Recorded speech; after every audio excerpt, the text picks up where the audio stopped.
The apartment above mine has been vacant for 6 weeks. The footsteps started Thursday night at 11. I've lived in this building for almost 4 years. A mid-rise in Columbus, 3rd floor, 2 bedrooms that I use as 1 bedroom and 1 home office.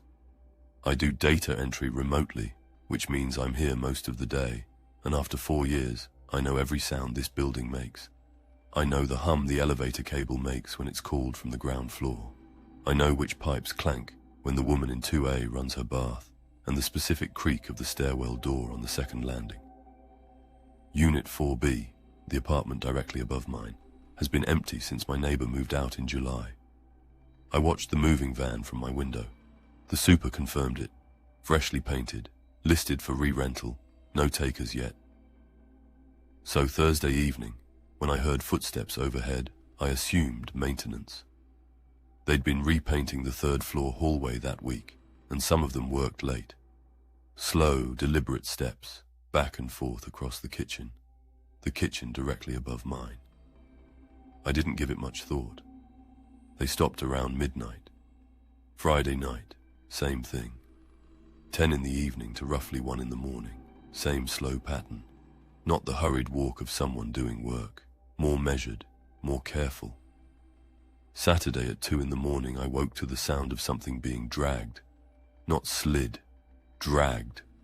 Something heavy, pulled maybe 6 or 8 feet across the floor above me, then silence.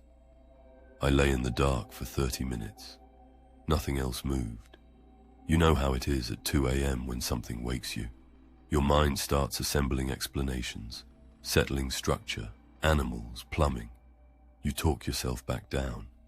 That's what I did, and I almost let it go. Sunday I went to the super. He confirmed no maintenance had been scheduled in 4B. No access had been granted to anyone. He offered to take me up and check. We went together. The apartment was empty.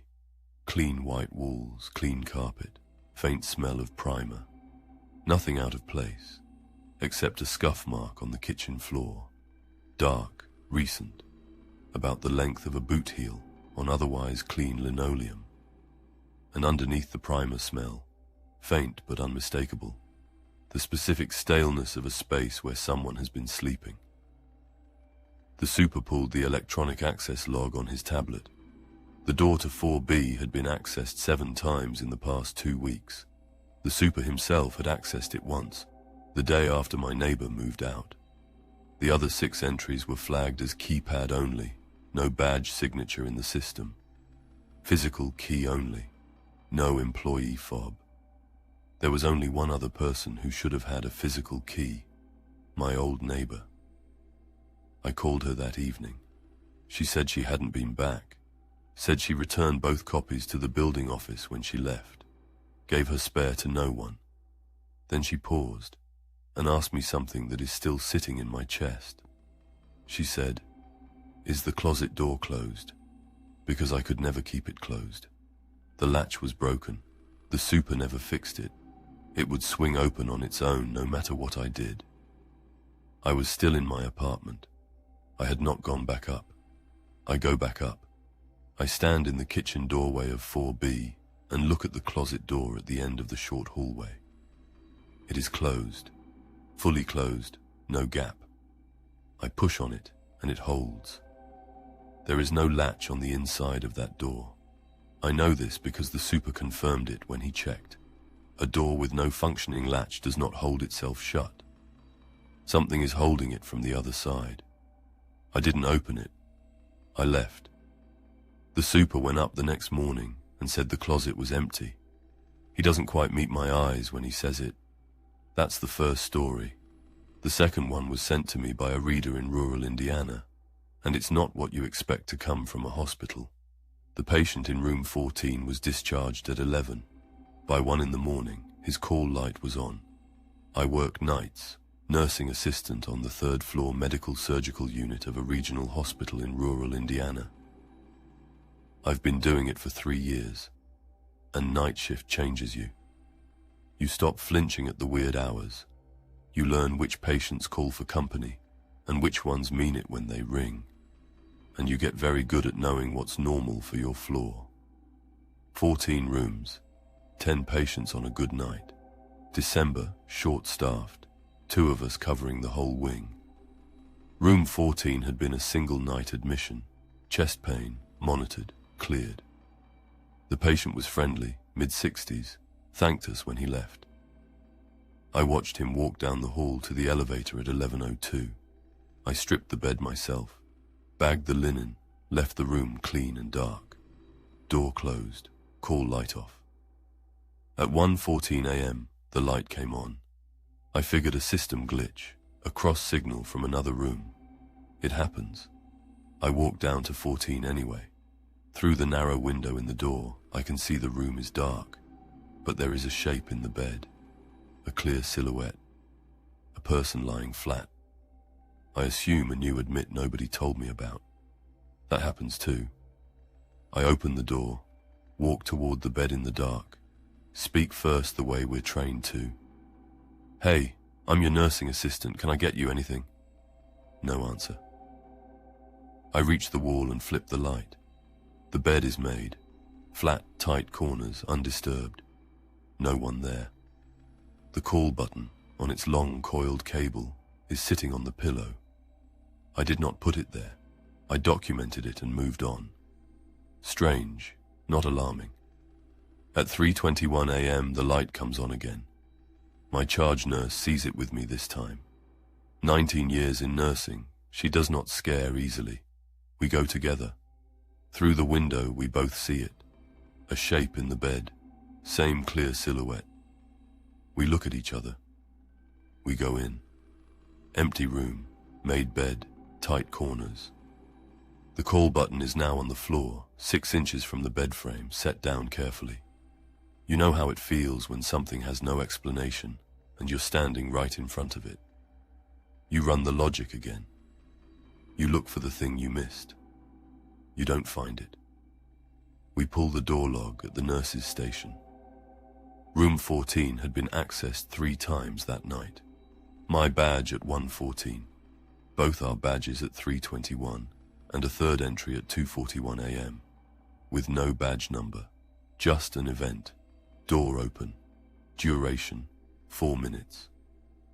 The IT tech on call tells us that kind of entry, no badge, no code, only happens with a physical key, no electronic signature to capture. 2 physical keys exist for patient rooms on our floor. One belongs to facilities, one belongs to security. Security was on break from 2:35 to 2:50. I have the log. He was in the break room, on camera the whole time. Facilities had not been on the 3rd floor since 7 the previous evening. I go back to room 14 now, and stand in the doorway, and I understand that someone with a physical key came into this room at 2:41 a.m. while the floor was quiet, stayed 4 minutes, and left. The call button is on the pillow again. Neither I nor the charge nurse have touched it since we last left. Nobody on staff has an explanation. The physical key log does not record which key was used. 4 minutes in a room with a discharged patient's name still on the door, and we don't know who. I transferred to days 6 weeks later. I have not worked the 3rd floor at night since. I've never been able to explain what happened in that hospital. This last story is different in setting. It happened outdoors, in the middle of a workday. But what was found inside that storage unit makes it the most unsettling of the 3. Unit 34 hadn't been rented in 8 months. The padlock on it was new. I manage a self-storage facility on the edge of a small town in North Carolina, about 200 units total, split between a climate-controlled interior building and a row of outdoor drive-up units along the east fence. Straightforward job, check-ins, check-outs, late payment calls. I did a full quarterly inspection in June, walked every unit, photographed every lock. I know this property. August 7th, I'm walking the outdoor row after close, doing an informal sweep before I lock the gate. I reach Unit 34 and stop. Unit 34 has been vacant since January. The file shows no active rental, no pending rental, no work order. It should have my standard facility lock on it. Small, silver, identical to all the other vacant units on the row. It has a black master lock instead. Newer, no rust on the hasp, no weather fade, recently installed. I go back to the office and pull the records twice. Nothing. No rental agreement, no note from my predecessor, no explanation. I call my area manager. He knows nothing. We agree I should open it. I bring the bolt cutters the next morning. Inside, a sleeping bag, unrolled with a pillow. A camping lantern running on D batteries. 2 one-gallon jugs of water, mostly full.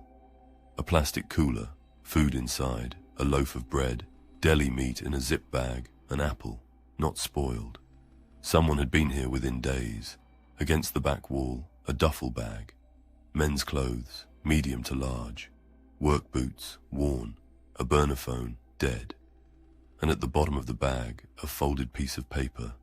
3 names at the top, last name first, like a record you keep. Below each name, an address. I stare at the list. I recognize 2 of them immediately. The diner 2 miles down the highway, and a subdivision on the west side of town where I grew up. The 3rd address is mine. My home address, in neat block letters, someone else's handwriting.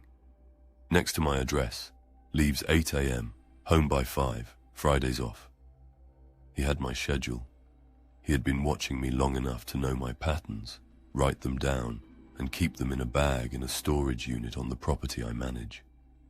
I had walked that row in June, and the lock wasn't there. Sometime between June and August 7th, someone moved in. The sheriff sends a deputy. They photograph everything, take the phone for a data pool. The deputy tells me whoever was here likely knew I found the unit.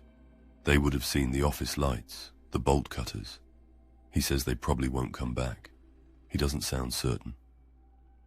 1 text message is recovered from the phone, sent 2 days before I found the unit. Outgoing, unregistered number. 4 words. Moving out tonight. Good. He already knew. 2 days before I found it, he knew. The facility camera covers the front gate but not the outdoor unit row. That camera had been offline since April. I hadn't noticed. I think about that a lot. 3 of the names on that list have been contacted by the sheriff's department. None of them know who it could be. My schedule is still written in someone else's handwriting on a piece of paper in an evidence bag. That was 11 days ago. I still don't know where he went. If something like this has happened to you, if you've ever found something that told you someone had been watching, drop it in the comments. I want to hear it.